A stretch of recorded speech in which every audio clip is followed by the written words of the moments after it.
this week's episode of Pick Up Sports Talk. I'm Brandon Schiffman. And I'm Spencer Stein. Obviously, at the top storyline this week's the Super Bowl. The Kansas City Chiefs beat the Philadelphia Eagles 38-35. But I really think the game, and we're going to talk a lot about Mahomes in a minute. I have a lot to say about him personally. We'll also talk about the NFL offseason.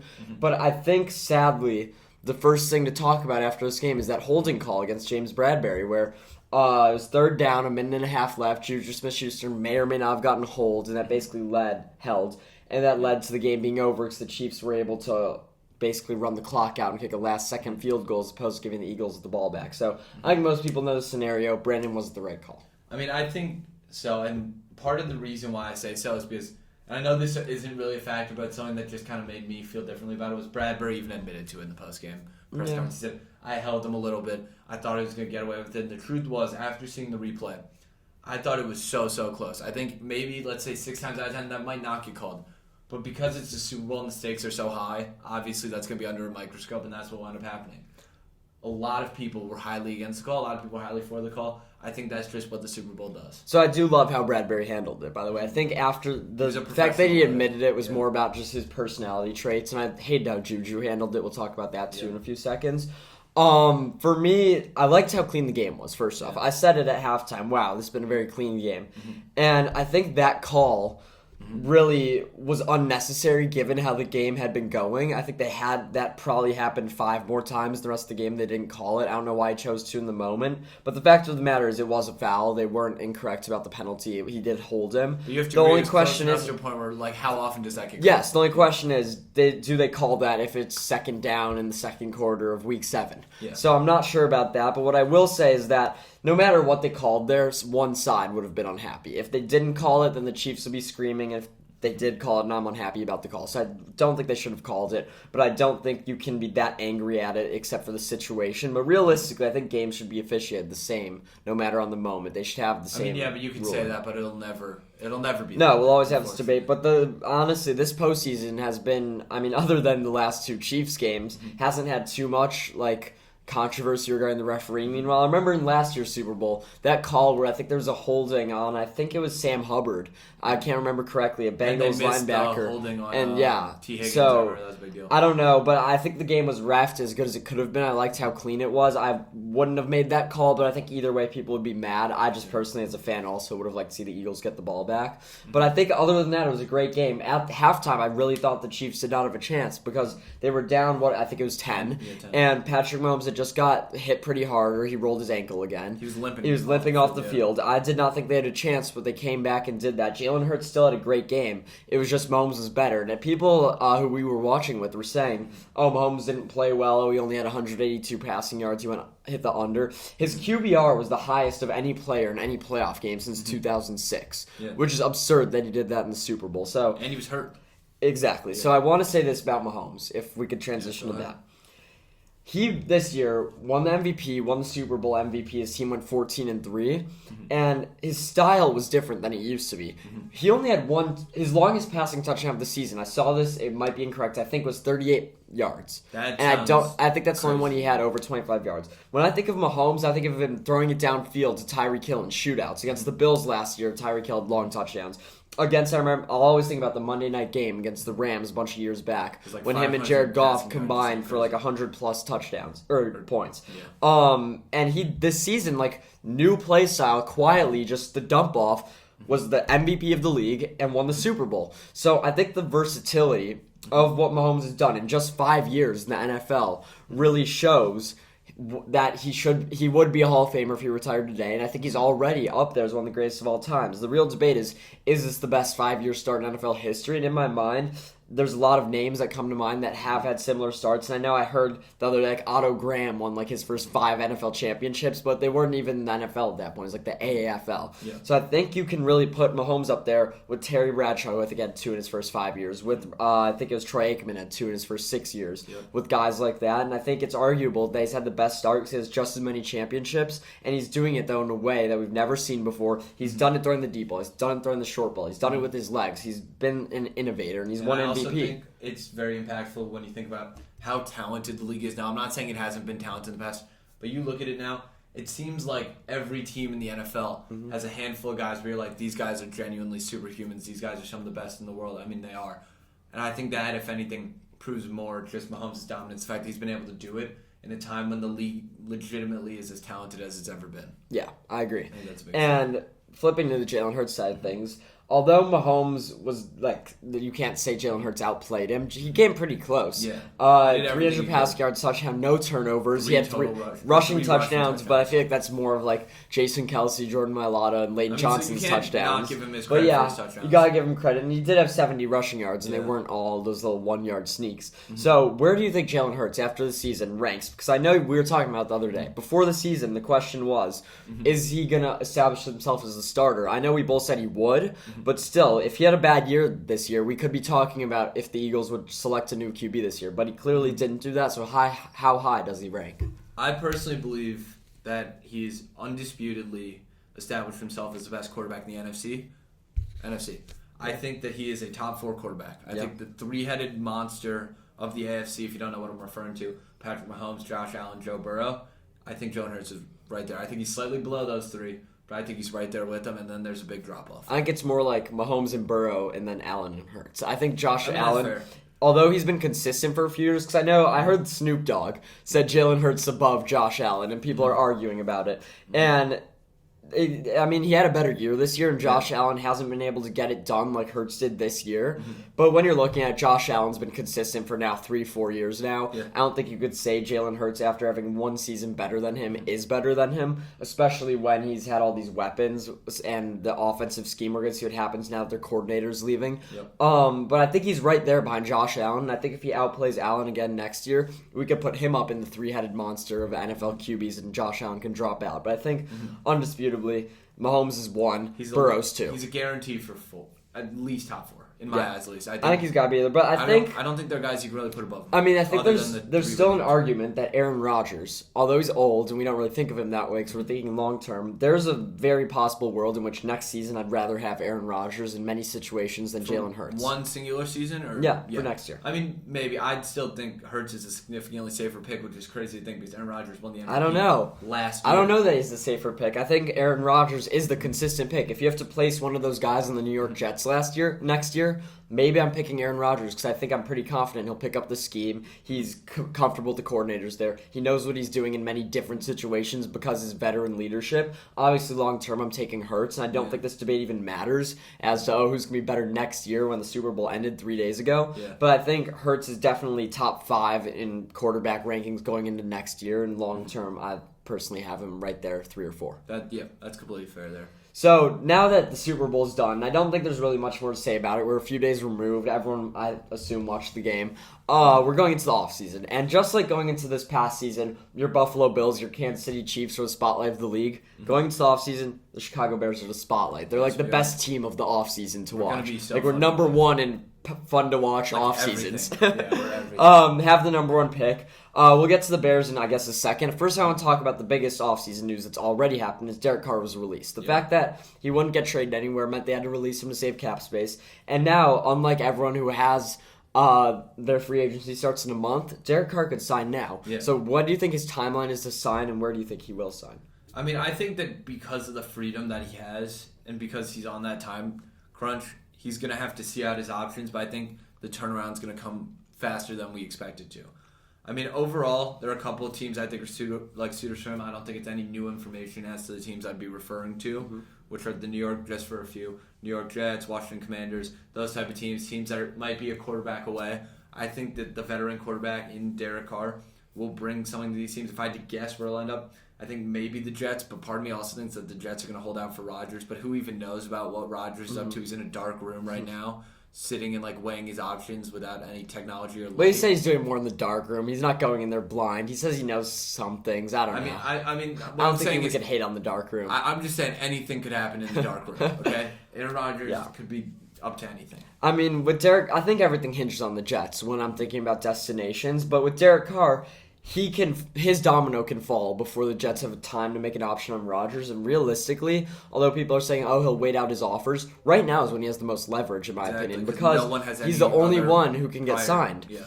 And I don't think the New York Jets should sign him. I think they should wait for Rodgers, hope he's there later. If he's not, that's tough. Maybe they'll get Jimmy G or someone. I think Derek Carr would fit in there. I think if Derek Carr goes on the Jets, they become a playoff contender. But I think you wait out for Rodgers because that can really make them a contender to maybe make the Super Bowl. Even though I don't necessarily trust Rodgers like that. So when I'm looking at Derek Carr, if he does want to use his leverage and sign now, I think the destinations like Carolina, Indy, all the regular teams, even Tampa, New Orleans. I can see him in Atlanta too. Atlanta, Tampa. He could really end up anywhere. I think New Orleans would be my prediction as of now because they actively tried to trade for him. They think they have a complete enough roster. But interesting to note, I would watch Michael Thomas and also Keenan Allen for that reason. Michael getting Thomas cut. Like a $60 million. I know. I think they could get cut. So I think although we've always looked at New Orleans as a destination with a fiery offense, at least in the last half decade.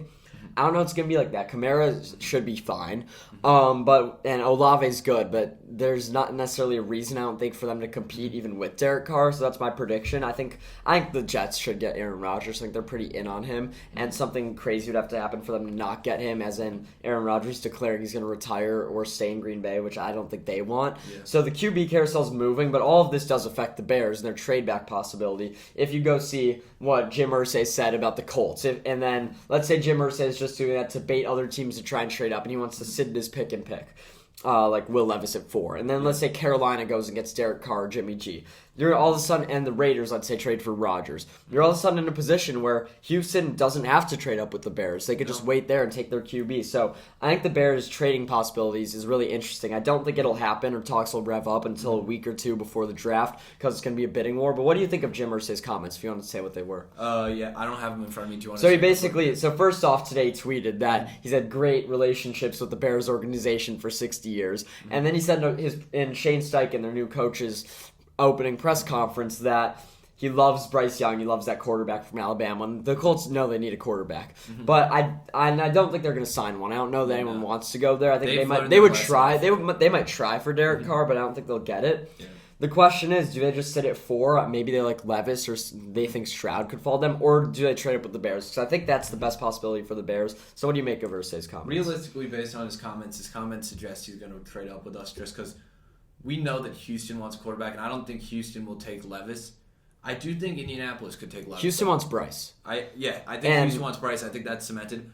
I see Levis as more of a fit in Indianapolis than any of the other few teams. I disagree. And I don't love Levis by any means, but I think Levis might be a better fit than Stroud in Indianapolis, and I think Stroud's significantly better than Levis. I'm having a lot of difficulty, by the way, rating the 3 quarterbacks. I think Levis is a really talented pocket passer, but he didn't necessarily show anything in college that he could be successful. And Stroud, although he might have the best attributes on paper, and when you're looking at his accuracy and his athleticism, when I watched him in college, I said this like every week on the podcast, I didn't like him. And then Bryce Young, it's just a physical question, the fact his size.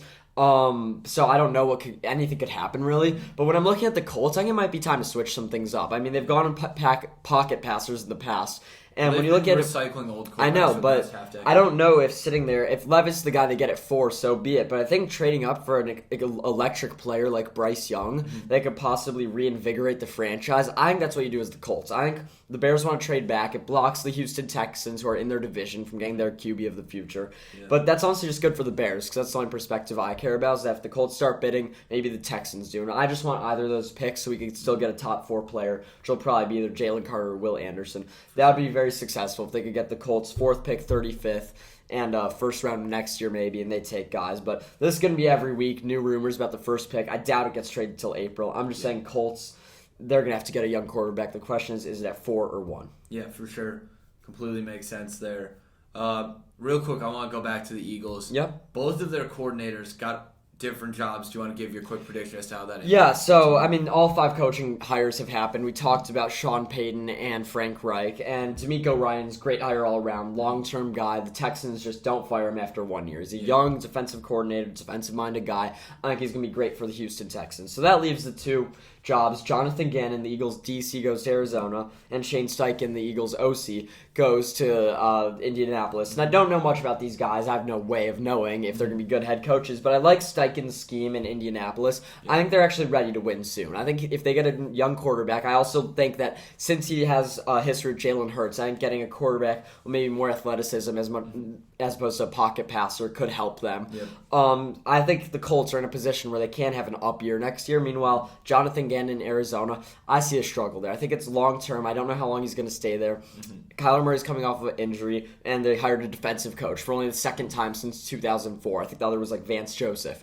I don't see this franchise trending in the right direction because they had a down year. They're in a really bad spot. And I don't like the coaching fit. It's the only fit I can't see liking. Frank Reich, I told you I didn't like, but I think if they get their quarterback, they could have an up year. Sean Payton obviously is a great coach. I told you I liked Steichen. I told you I liked Ryans. Jonathan Gannon's the only hire I don't completely understand. I don't know what he has, and I don't know how he's going to help the Arizona Cardinals change things. Yeah, that's fair. I mean, I just think the Cardinals as a whole are just in a really bad position. spot. Horrible spot. What he does have to do is hire a great offensive staff that can mesh with Kyler Murray and start connecting with him soon. Because it always seemed like there's a disconnect between him and Cliff Kingsbury. For sure, yeah. I mean, I think that the biggest thing is just catering to Kyler Murray with them, but I still think they're a little bit ways. They're in the gutter. Quite honest with you. Yeah. So yeah. Let's move on to some college basketball. I know you've been itching to talk about it. Do you want to start with your Wildcats? My Wildcats? I mean, how are they my Wildcats? You're a fan of theirs. I prefer Indiana, who they're playing tonight. But Northwestern did upset Purdue at home on Sunday. It was a good win. It shows Northwestern is a tournament team, but it also says something about Purdue. They're not this unstoppable force people thought they were. Yeah. I don't understand the Zach Edey minus 2,000 or whatever it is for Wooden. Trace Jackson Davis beat him when they played head-to-head. He's played just as good. He's won Big Ten Player of the Week 4 weeks in a row. And Indiana's rising in the rankings. I don't get why this is already a blowout for Wooden, but could go either way. Purdue's on the way falling. The Big Ten, honestly, is kind of weak. I think it's deep. I think they're going to keep beating up on each other. But above average teams, but not a lot of teams are going to make it. You know, and in the Big when we Ten. see last night, Wisconsin beat up on Michigan. It's like, okay, Michigan's not going to make the tournament. If Wisconsin makes it as an 11 seed, I don't see them going anywhere, just like Indiana didn't go anywhere last year. I really see this conference as Purdue and Indiana really competing. Rutgers hasn't looked good lately. Illinois I can't trust. So although it's deep, it's going to be a lot of like 7 to 11 seeds that I don't think do well. I'm really worried about them in the tournament. But tonight is Indiana Northwestern on the road, a road game for my Hoosiers. I think they get the job done though. I agree with you there. I mean, as hot as Northwestern's been, and truly they have some good players out there, like Boo Boo a lot, like Audige a lot, and I think Chris Collins has genuinely proven this year. Yeah. He's a pretty good coach. I think Indiana's just been too hot, led by their two best players, TJD and Jalen Hood-Schifino has been playing really well. But I do want to say, like, in comparison, like for the first time in I think a couple years, I could say I think I like the Big East more than the Big Ten. I mean, looking at Marquette is ranked 11th in the country. Last night, great game from Providence and Creighton. They're like evenly matched, double overtime. Providence pulled away at home. You're looking at UConn, I've loved all year. Xavier, Indiana did beat, but they're playing really well lately. That's a deep conference. The ACC, you're seeing Miami is looking incredible. Like Miami's really surprising me.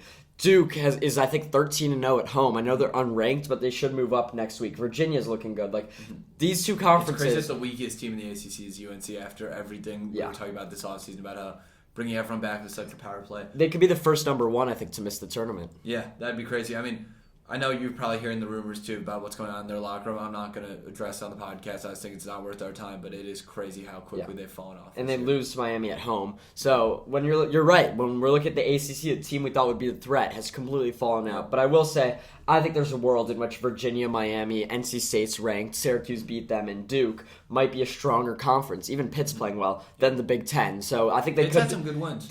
So I think they could do better in the tournament. And then the other big game tonight, number 1 Alabama, first time ranked number 1 in I think over 20 years, going on the road against Tennessee, who we've talked about many times. Who you got? I'm gonna have to take the Crimson Tide, and it's not just because they are the number 1 team in the country. I think overall, when you look up and down, they have a really, really loaded roster. Brendan Miller, like we talked about the other day. Brendan Miller. He's going to be a high pick in the draft, and that's for good reason. Mark Sears has been playing well. Javon Quinterly, I know he's not playing super well. I've been a fan of his since like 6th, 7th grade. Yeah. Shelly Fam, JQ. Really like them. I just think overall they have a level of depth, and they're a really well-coached team, and I think that they legitimately have potentially maintained their 1 seed throughout the rest of the season. So I absolutely love Brandon Miller. I think he's the best prospect looking NBA-wise in college basketball. But they're on the road. Rocky Top's been really rocking. They've been winning at home. Tennessee, I think they get the job done tonight at home. But yeah, the SEC also another strong conference. And Alabama, I like that there's no like number 1 team that's really cemented at the top of the leaderboard. I think Bama with a loss here could go down back next week, and maybe we could see Houston rise. I want to put you on the spot here for one more college basketball thing, because the Big 12, we could all agree, has been the strongest conference. By far, And although there's not a big game this week, like we're predicting Alabama-Tennessee, this Saturday we have ranked Iowa State on the road against number 12 Kansas State, and we have Baylor at Kansas. So if you don't mind picking those games, then I'll pick them.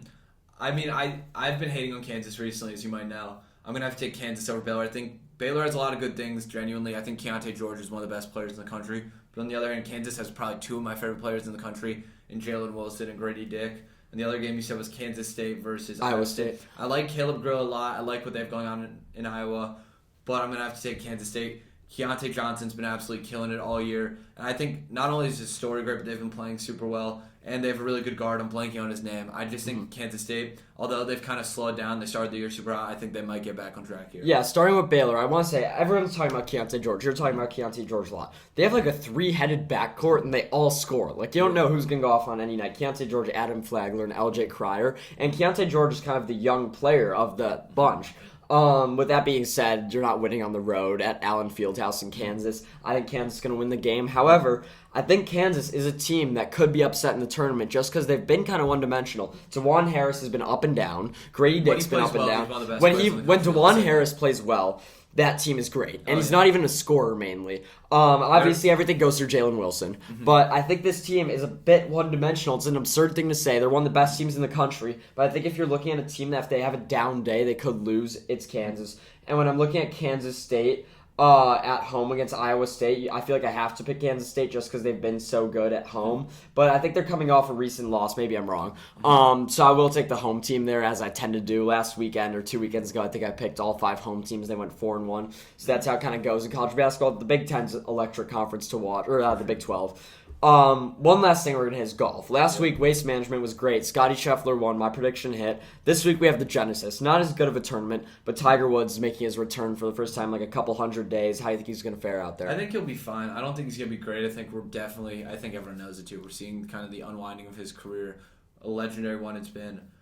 Overall, for my prediction for the entire thing, I'm going to have to take Tony Finau. I think he's bound for a good performance. So first things first, I'm not even going to watch the main tournament. I'm just going to watch the feed of Justin Thomas, Rory McIlroy, and Tiger Woods. If I could play with any 3 golfers, those are the 3 I'm picking. Those are the 3 I want to watch. They're all friends. And I think Tiger's going to make the cut. This is his course. If he doesn't make the cut at Riviera, it's kind of embarrassing. So I will pick someone from his group to win, though, ride kind of Tiger's coattails, and I'll go with Justin Thomas just because he's been close a couple times lately. I don't think he's won. It's definitely dating back to last season, so I'm going to pick Justin Thomas to take the Genesis. Fair. I'm looking forward to it as well. So yeah, that's all we got today. Obviously, next week we'll come back with some NBA All-Star stuff and more NFL offseason. It was a great season, honestly. I thought this year went about as good as it could have been. There was a lot of interesting storylines in the NFL, but I don't think there's much more to reflect on the season. Just move on to now the spotlight's on our Chicago Bears. Yeah, for sure. It's going to be a wild offseason. Make sure to keep tuning in, like, subscribe, and share with a friend. Yep, thanks.